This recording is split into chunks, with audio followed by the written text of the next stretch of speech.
Hello, hello, hello, everyone. I could say good afternoon, but it's morning for some of you. It might be nighttime. And I am Clarissa Myers coming to you live from the city of Richmond. Hello, and I'm Roland Myers, her husband. Glad to be with you all. Yes, every day Roland and I come and share something with you. Something that can pick you up, something that gets you going, something that you can apply to your personal life, apply to your business, apply to anything in life. Because sorry about that, we are on our journey discovering greatness in all of its forms. And we all have greatness inside of us. And so on our journey, we're exploring the greatness, not just in ourselves, but we are hoping that we can encourage others to discover the greatness in themselves. All right, so today, you've heard this expression, the best investment is in whom? Yourself. In ourselves, right? And there are things or skills that if we learn, they can, the payoff for it is forever. These are skills that will pay off forever. And once you learn these skills, life can be awesome. It's awesome in itself, but it can even be better. Now you might say, well, what skills do I need to learn?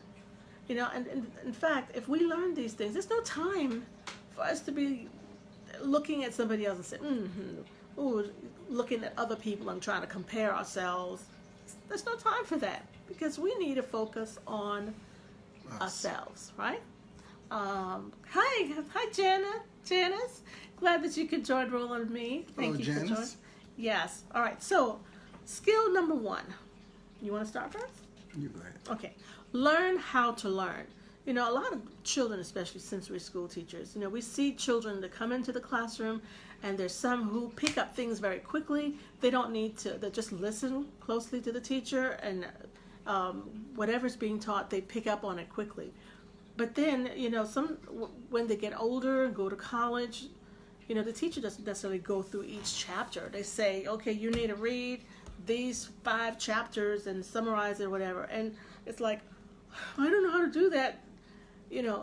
So the important thing is learn how to learn. If you know how to learn, there's nothing you can't do, right?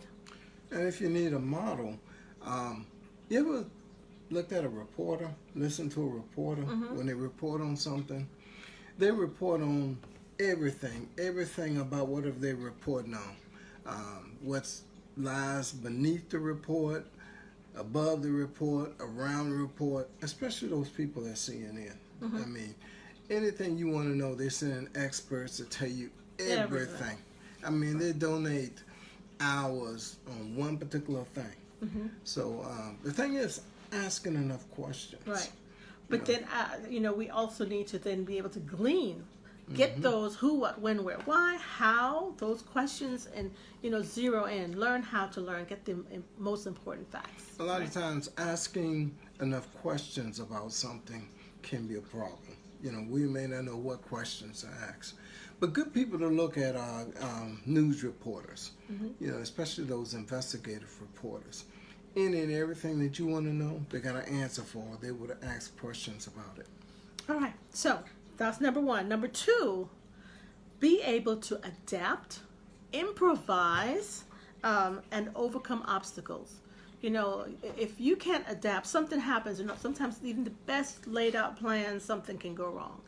And I know for us being teachers in the classroom, maybe you have your PowerPoint all set up, or you have a specific lesson that you want to do, and then something comes up.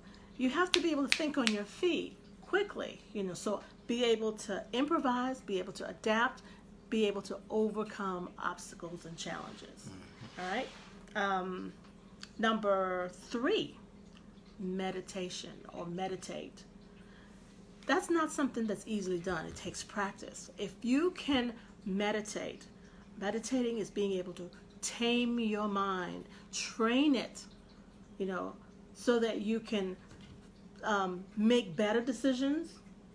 When you can tame, because our mind, sometimes you sit for being quiet or still for just a few minutes, and before you know it, your mind's wandering and it's all over the place, but you're supposed to be focusing. So it takes time. If you could learn how to meditate, tame, and train your mind. And focus on one particular thing. That's right. And that focus. Again, that comes into the mindset too, getting your mind in a particular place, especially when you have disappointments or discouragements, and you feel like maybe you've been given a blow on something, a project you were trying to do, and if you're like, oh, I'm going to give up, I'm never going to do this again. No, the obstacles are there. It's like a muscle. You gotta strengthen it, and it comes with practice. All right, so that's 3. You want to do the next one? Ability to verbalize what you think about, And what you feel. and what you feel. Yeah. I was thinking about that. Especially in romantic relationships, husband and wife. Sometimes maybe the husband or the spouse, whichever, male, female, may do something that may be irritated or annoyed their partner. And rather than expressing it, say, look, you know what, when you did this, it really hurt my feelings, or whatever it may be. But, the spouse would just go quiet, fold arms and be quiet, and expecting their mate to be able to read into their minds. What is it you're thinking? We can't do that. We have to learn how to verbalize and express how we feel, And another thing is getting to the point. Main idea we used to teach in school. I know there's some people that struggle with that, but being able to articulate what you mean, but get to the point. Okay. Hey Rufus, how you doing? That's Rufus there, and Doris Boyd, and a few others. Hi, hello everybody. Hi Gabrielle. Yeah. Well, she laughs because my dear sister here has a way of going in circles. And sometimes you got to cut through the chase and get to the point. Yeah, I smile because, somehow I get sometimes hung up on details. Because, I try to explain it so that there's no question, right? So I kind of I explain it to a T, and so sometimes I get a little long-winded. But not only in romantic relationships, but for coworkers, colleagues. Maybe on the job, maybe your advisor or supervisor does something that may have been right or wrong or whatever, and it affected you in some kind of way. You have to be able to express yourself, how you feel, what you're thinking. And also maybe what you want, because people's times are valuable. Right. So you don't want to waste time in subterfuge, I guess. Okay, all right. That was number 4. Are we going to share this last one? No, we're going to share 2 more with you. Number 5 is the ability to influence, to persuade, to sell someone on ideas that you may have. That is not something that's easily done. To be able to persuade, to sell, to the word negotiate. Yeah, negotiate. That's the ability to sell or negotiate. That is the. Yeah, sometimes the solution is a negotiation. Yeah. Where you kind of everybody gives and takes. Compromise. Yes.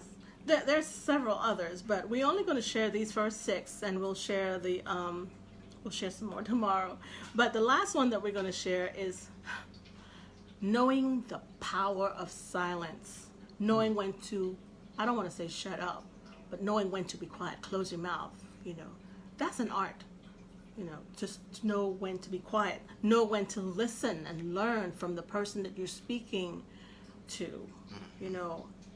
Don't feel you have to be talking over them, or you listen, especially someone who has information that could benefit you.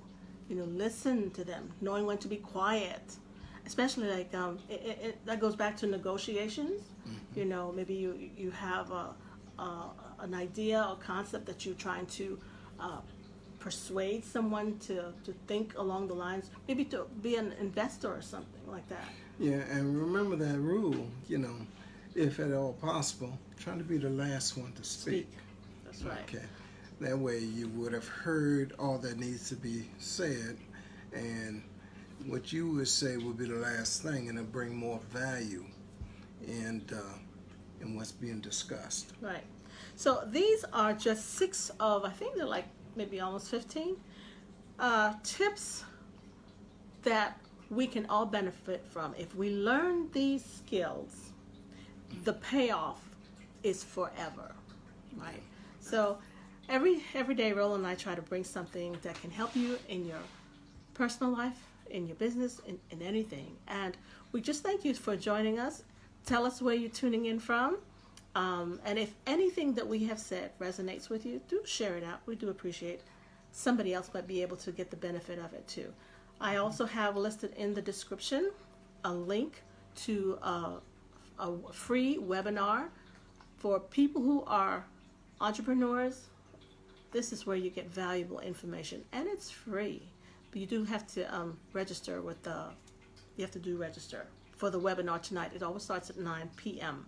I also have a link in the description for Spiritual Entrepreneur Goal Crushers. If you want to be a part of the group that I have started, where I share some other tips, more details than what we share here, do send a request. Remember to send me a friend request first, and we hope to see you in our group. And one last thing, Recie'sDomain.com. That's a website that I have, and lots of great stuff on there. So I invite you to also drop in and take a peek. And anything you want to say before we tune out? No, not in particular. Just we're spiritual entrepreneurs, so whatever we learn, we want to share to make an impact on the lives that we come into contact with. That's right. So again, thank you for joining us. You will see us tomorrow, Thursday, and Friday. Tomorrow, and yes, a Friday at the same time. Yes. So thank you again, and if you're catching the replay, type #replay. We'd love to say hello to replayers. Oh yes, some others. Thank you for joining us, Esther and Rufus. Say hello to you. Doris. Hi, Donna. No, is that Doris? Doris. Glad to see you too. All right, we'll see you tomorrow at the same time, just for the next 2 days. All right. Bye-bye. Bye now.